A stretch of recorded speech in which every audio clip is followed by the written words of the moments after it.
I'm not so perfect, baby, yeah, you are. Come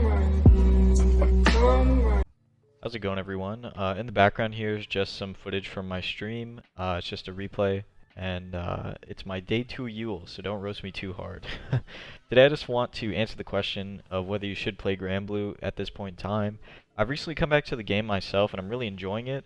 However, I see most of the subreddit is people asking if this game is dead or if this game is worth playing, and I wanted to make a video answering those questions once and for all using some hard data, some of my opinions, and my experience so far.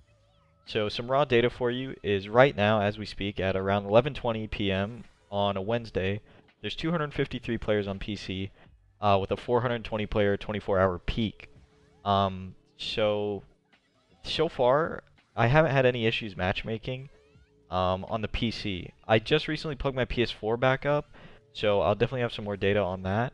But from what I know, the split between the player base is pretty much like 70% on PS4 and 30% on PC, from what I've heard. Now, I don't have any data from the PS4 because there's no way for me to pull player numbers from the PlayStation. You can really only see like sales numbers, like how many copies a game is sold. So right now we only have Steam numbers. But from what I know, most of the player base is on the PS4. And like I said, finding games has not been an issue for me. Ranked queues seem to have people in them on the PC and probably the PS4, I would assume. I set my rank requirement to nothing.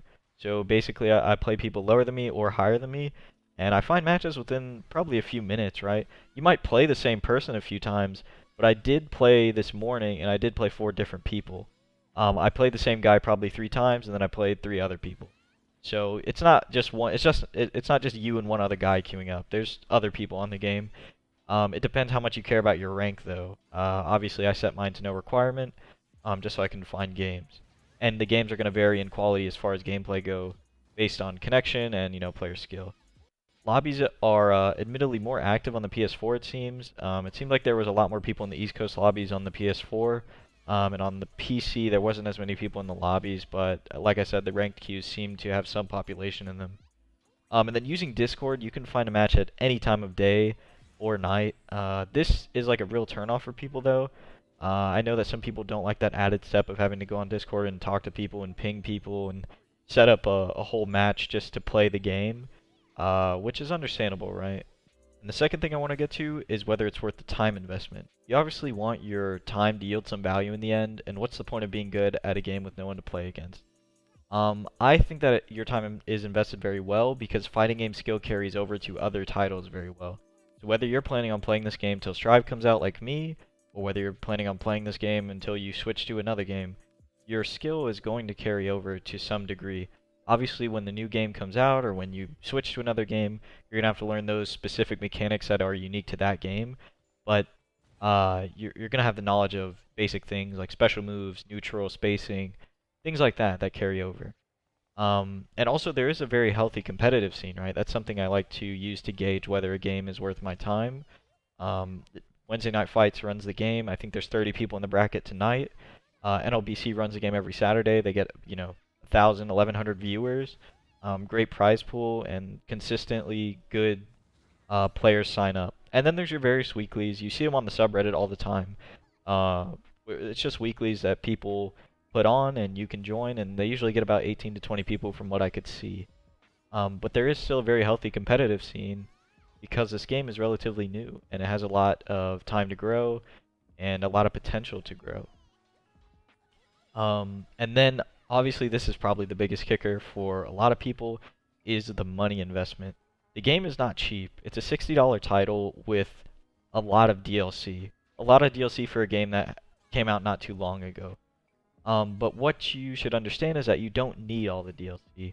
I buy the characters individually, and if there's a character I need to lab that I don't own, you can go on Dustloop. And if you don't know what Dustloop is, just look up the character's name and Dustloop after it on Google, and it'll pull up all the frame data, all their special moves, their combos, their block strings, anything you would ever need to know about that character will be on Dustloop. Now, some people learn better, hands-on and actually playing the character, and I understand that, and that might be a cost you'll have to sink. Recently the game went on sale at GameStop for $20 for the PS4, the physical copy. So that's always something to look out for. This game has not gone on sale very often, so that was very surprising to see. That game was this game was 20 bucks for the physical copy, and I think it went on sale on Steam only once, and it was like 10% off, so it's still like 46 bucks. But I think that high price tag could help it in the future because I see like Guilty Gear Plus R when it got rollback. Obviously, that's a big drawing factor. But when it dropped to $2, when it dropped from 15 to $2, it was almost like I'm losing out not buying this game. So I think if this game ever drops to about 20 bucks permanently, that you'll see a big increase in player base. And I think this is where most people are either going to pull the trigger or decide to stick to their own game, whatever game they're playing at the time. If the monetary aspect is the biggest limiting factor for you and not the gameplay or the population, then I really can't speak on this because I don't know your situation. I don't know if you have the money to blow or if, you know, this is going to break your bank. I just can't speak on from a monetary standpoint on whether you should buy this game or not. That's honestly up to you whether you can handle that cost. Give some things that I plan on doing with the game before Strive comes out. I really have lost direction playing fighting games. I started on Street Fighter V. I've been playing it, you know, for a year. That's my main game, but I just haven't been having a lot of fun lately. And I took a break and I came back and I still wasn't having a great time. So I wanted another game to really put some focus into and try and achieve something. So I wanted to go ahead and say what I'm hoping to achieve before Strive comes out. And my first goal is I want to get top 8 in a Wednesday night fights, right? I'm in Texas, so I can't play in NLBC, but I can play Wednesday night fights, and I hope to, you know, really put a lot of time into the game, learn it in and out.